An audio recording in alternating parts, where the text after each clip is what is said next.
Bonjour, dans cette petite vidéo, on va démarrer le langage Python et donc on va voir ce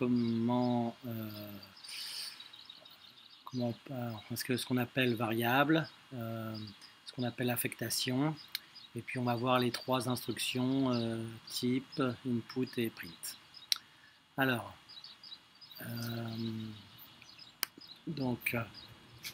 j'ai une console en ligne là qui est sur ce site. Alors pour demander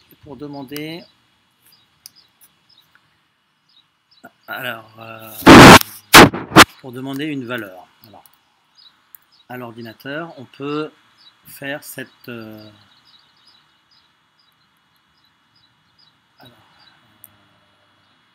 A égale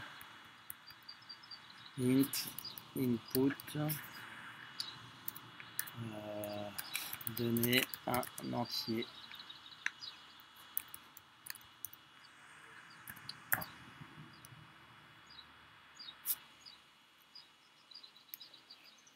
Voilà, et print A. Alors voyons ce que ça fait ces deux lignes. Donc on voit dans la console, l'ordinateur nous demande d'entrer un entier A. Donc on va rentrer 3 par exemple. Et ensuite, print A, l'ordinateur affiche la valeur 3. Alors, int, c'est pour dire que c'est un entier. D'accord? Si je me mets dans la console et que je demande à l'ordinateur le type de A, il va me dire que c'est un entier.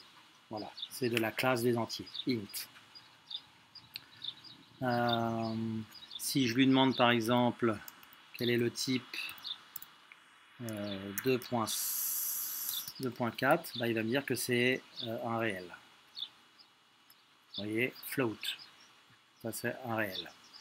Qu'est-ce qu'il y a comme type que vous allez rencontrer cette année?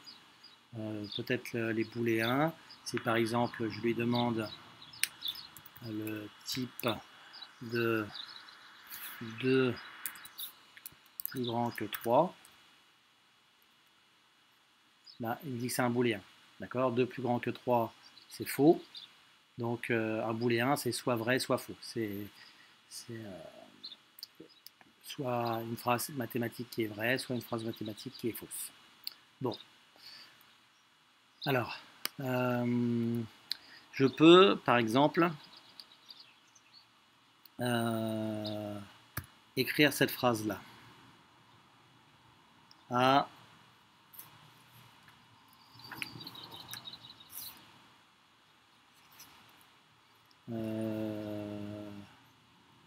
B égale à A. Et je lui demandais d'afficher B. Alors, pour que ce soit plus lisible, on va mettre B égale A plus 1 et print B. Alors que fait l'ordinateur? Donc il nous demande A, on lui rentre un autre nombre, 5 par exemple. Il affiche print A, il affiche 5. Ensuite, il affecte à la variable B le nombre A plus 1, c'est-à-dire 5 plus 1. Et quand on lui demande d'afficher B, il affiche 6. D'accord? Donc là, on a dans A 5 et dans B 6. Alors, on va taper un petit programme pour permuter les valeurs de A et de B. Alors, je vais le mettre dans la continuité. Ou alors j'efface ça. Okay. Alors, on va faire comme ça. Donc, A égale int input donner un entier A. Ensuite, même chose. B égale int input donner un entier B. Voilà. On va lui demander d'afficher A vaut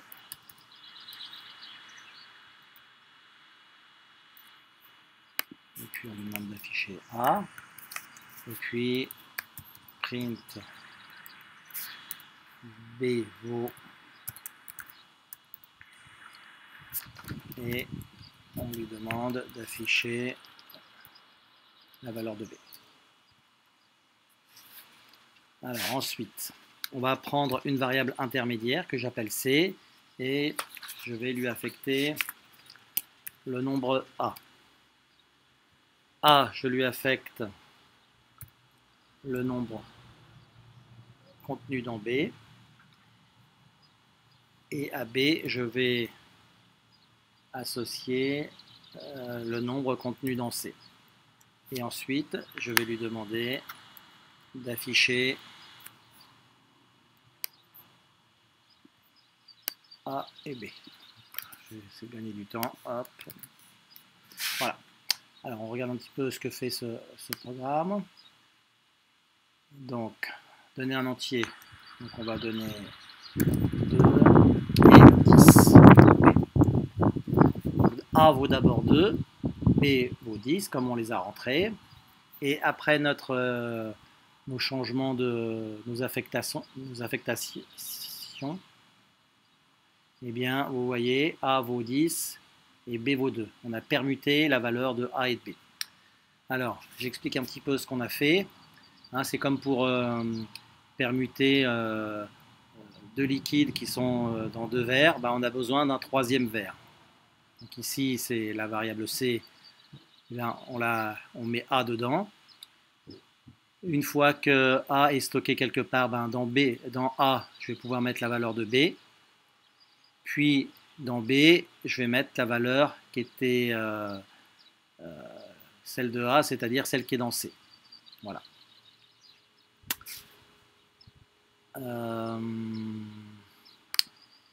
Voilà. Qu'est-ce qu'on peut donner encore comme autre programme qui utilise les affectations? Oui, ce genre de petits programmes. A égale A plus 1.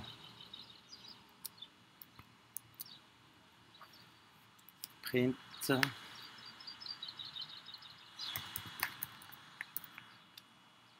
A. Donc, on demande à l'ordinateur de donner que l'utilisateur donne un entier A. À A, j'affecte la valeur A plus 1 et ensuite je lui demande d'afficher A. Donc, A, on va lui mettre la valeur 4 par exemple. Et vous voyez, une fois qu'on a affecté A plus 1 à la variable A, eh bien A devient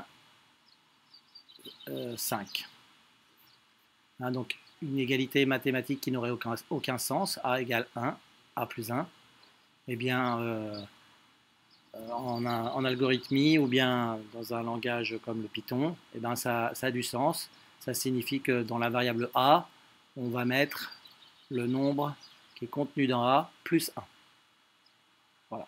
Donc ça peut servir notamment pour, dans une boucle, compter le nombre d'itérations.